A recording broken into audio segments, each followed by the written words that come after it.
سلام كبراتن كبران نايزا يوتيوب channel تخاتلتي كمي تصنحو نزوان زبلكم حصرت حبريتاتات حيزلكم قريبا لخو كسامو دات حبيركم تصنحو بركز ولا حبريتاتات نابيتو مستعانو اقدم ملخت وي دما نوتيفيكيشن نخبصعكم زيناتات بوان تكاتاتلون نزا يوتيوب channel سبسكرايب بمغبار نايدول ملكت متواغاي ترسعو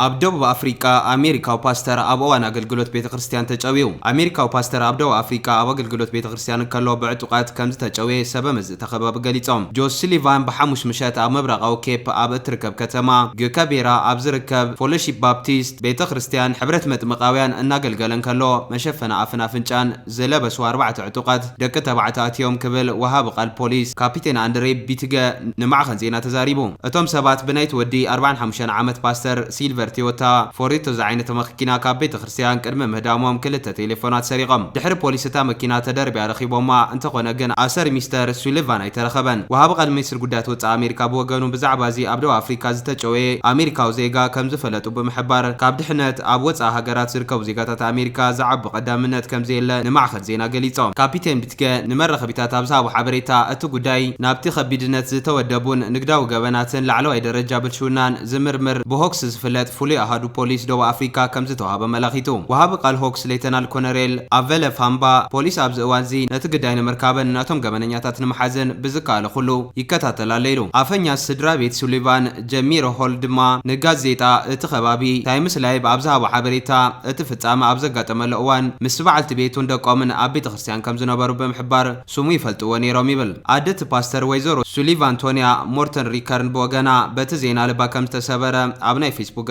بمقلاص أبال كونغرس إمباس أمريكا نمركابو تعرضت يكايدو اللو إلا بولك زونن معخن حبريتا نيوز 24 زوصوت صبصاب كم زملاختهم زاقيد زخونه بجا أي تحت تنزلهم باستر سوليفان أول كاو مربب حبريتو ننبسو كم بيت خريستيان زتكل ميشيناوي زقلصام مسبعلت بيتون دقون أبكتش 10 شمونتن انتزاربتو قانقا زوسا بيت خريستيان متكال نابدو أفريكا كم زقعز زي نقر أبز حالف 10 عامتات أبدو أفريكا جوياتات بخلة 104 ميتاوي كم زو السخا مزاقبت بوليس يحبرو قدمي حدث معلتات هون أبقق بيرا حادة تشاينا وزيغا تجويو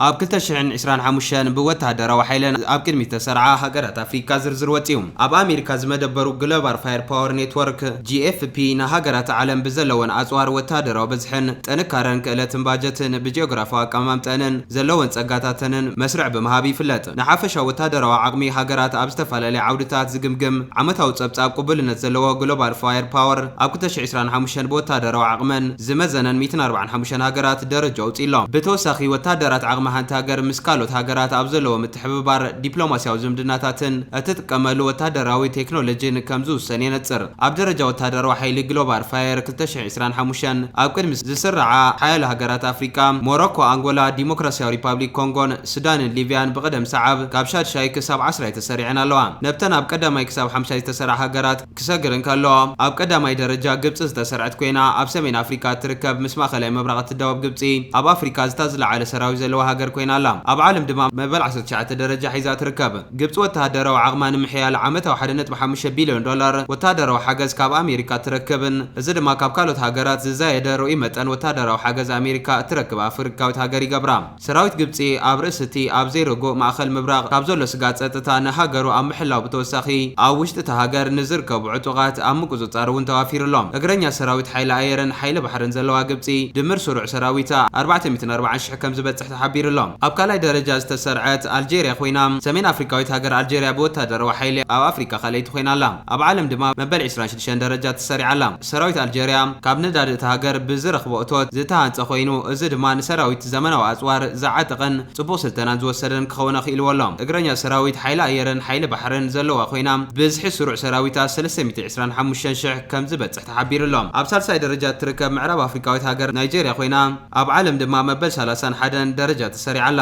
አውሽጥ ግዛታ ንዝንቀሳቀሱ ዕጡቃት ግብረ ሽበራዊ ጉጅለታት ንምምካት ወታደራዊ ሓይላ ዝሃነፀት ናይጀርያ ካብ ነዳዲ ብትረኽቦ እቶት ንሰራዊታ አደልዲላቶላ እግረኛ ሰራዊት ሓይላ አየርን ሓይሊ ባሕርን ተደማሚሩ ብሓፈሻ ልዕሊ 230,000 ዝኾኑ ስሩዕ ወታደራዊ ሓይለ ከም ዘለዋ ተሓቢሩሎም ኣብ ራብዓይ ደረጃ እትርከብ ኣብ ኣፍሪካ ብሓይለ ቁጠባ እትፍለጥ ደቡብ ኣፍሪካ ኮይና ብዓለም ደረጃ ድማ መበል 4 ደረጃ ሒዛላ ብዘመናዊ ናይ ምክልኻል ኢንዱስትሪ እትፍለጥ ኮይና መብዛሕትኡ ንሰራዊታ ዘድላ ኣፅዋርን መሳሓሪታትን ባዕላያ ተፍሪ እግረኛ ሰራዊትን ሓይሊ ኣየርን ሓይሊ ባሕርን ዘለዋ ኮይኑ ብዝሒ ሰራዊታ ልዕሊ 70,000 ከም ዝበፅሕ ተሓቢሩሎም ኣብ 50 ደረጃ ዝተሰርዐት ኢትዮጵያ ኮይና ኣብ ዓለም ድማ ኣብ መበል 52 ደረጃ ተሰሪዓላ ውሽጣዊ ድሕንነትን ምሕላው ንዞባዊ ኩነታት ፀጥታ ብፍላይ ድማ ኣብ ቀርኒ ኣፍሪካ ንዝፍጠር ግጭታት መሰረት ብምግባር ሰፊሕ ሰራዊት ከም ዝሃነፀት ግሎባል ፋየር ገሊጹሎም ኢትዮጵያ ንሰራዊታ ዘመናዊ ኣፅዋራ ምዕጣቕ ኣገደስቲ ወታደራዊ ኣፅዋራ ምፍራይ ሓይሊ ሰባ ኣብ ምስልጣንን ልዕል ወፍሪ ትገብር ኮይና ምስ ዝተፈላለዩ ሃገራት ብዘለዋ ወታደራዊ ምትሕብባር እውን ዓቕሚ ሰራዊት ኣብ ምጥንኻር ከም ትርከብ ገሊጹሎም ኣብ ቀርኒ ኣፍሪካ ብወታደራዊ ዓቕማ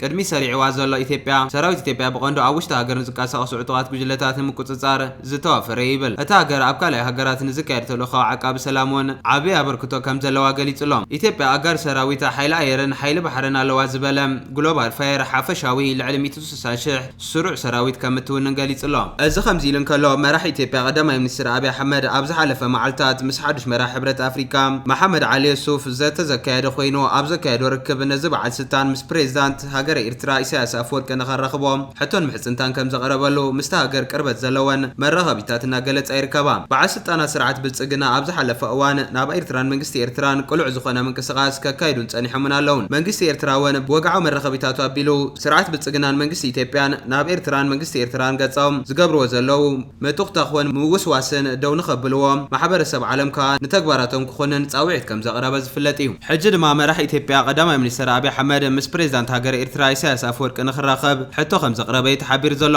ቅድም ክብል እውን ብዝተፈላለዩ ሰበስልጣናት ሕብረት ኣፍሪካን ውድብ ሕቡራት ሃገራትን ናብ ከተማ ኣስመራ ብምቕናዕ ንመንግስቲ ኤርትራን ፕሬዚዳንት ኢሳያስ ኣፈወርቅን ምስ መንግስቲ ኢትዮጵያን ቀዳማይ ሚኒስትር ኣብይ ኣሕመድ ንኽዘራረቡ ጣውዒታትን ምሕፅንታትን ቀሪቦም ከም ዝነበሩ ተሓቢሩ ኣሎ ብወገን መንግስቲ ኤርትራ ግን ምስ መንግስቲ ኢትዮጵያ ኮነ ምስ ቀዳማይ ሚኒስትር ኢትዮጵያ ዝኾነ ይኹን ርክብ ናይ ምክያድ ድሌት ከም ዘየሎ ተገሊጹሎም እዚ ከምዚ ኢሉ እንከሎ ሓደ ኣብ ግዜያዊ ምምሕዳር ክልል ትግራይ ኣብ ዝለዓለ ስልጣን ዝሰርሕ ዝነበረ ትግራዋይ ናይ መንግስቲ ኤርትራ ትልምን ዕላማን ንትግራይ ሸውዓይቲ ዞባ ናይ ኤርትራ ጌርካ ንምውራር ዝዓለመ እዩ ኣካላት ፀጥታን ስለያን መንግስቲ ኤርትራ ኣብ ውሽጢ ትግራዮም ዝንቀሳቐሱ ዘለዉ ዝብል ዘረባ ክዛረብ ተሰሚዑ ኢሎም በቲ ካሊእ ወገን ድማ ግዜያዊ ምምሕዳር ክልል ትግራይ ጀነራል ታደሰ ወረደ ኣወዳድባ ኣብያተ ዕዮ ብዝምልከት ዘተ አካይዶም ኣለው ፋኖም ከፌደራል መንግስት ጋር ወደ ግጭት የገቡት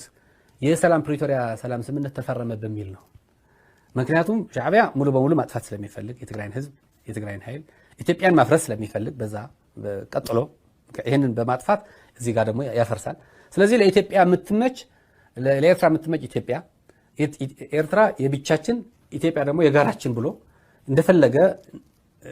እንዲፈነጭባት ነው የሚፈልገው የፋኖም እንዳልኩ ነው ሻዕቢያ ኢትዮጵያን ማፍረስ ይፈልጋል ፕራክቲካል አሁን ባይዘው ባለፈው ፌደራል መንግስትን አግዞ ፌደራል መንግስትን ደግፎ የትግራይ ጦርነት ላይ ተሳትፏል የትግራይን ኃይል መጥቶ እሱ የኢትዮጵያን የማፍረስ አንድ ፕሮጀክት ነው ባይዘው አንድን ክልል ሙሉ በሙሉ ድምጥማጡን ስታጠፋ ቂም በቀል ውስጥ እንዲገባ ያረከው ነው ቁርሾ እየተወኩ ነው ስለዚህ የብቀል አጀንዳ